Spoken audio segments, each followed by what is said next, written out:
హాస్టల్లో ఏదైతే ఘటన జరిగిందో ఆ ఘటన జరిగిన వెంటనే మా దృష్టికి వచ్చిన వెంటనే మేము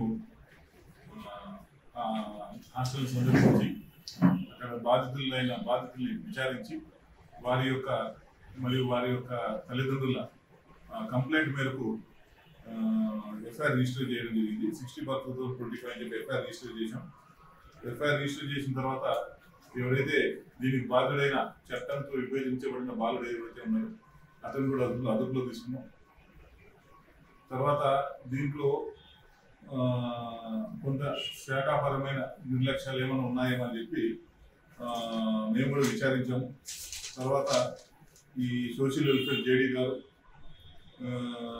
తర్వాత జిల్లా విద్యాశాఖ అధికారి గారు మరియు సిడబ్ల్యూసి చైల్డ్ వెల్ఫేర్ కమిటీ వాళ్ళు అంతా కలిసి విచారించి దాని మీద చర్యలు తీసుకుంటున్నాము.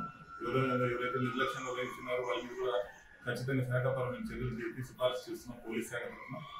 అలాగే ఎవరైతే ఈ చట్టంతో విభేదించకుండా బాలుడు ఎవరైతే ఉన్నాడో అతని మానసిక పరిస్థితి గురించి కూడా అతని సైకియాట్రిస్ట్ అంటే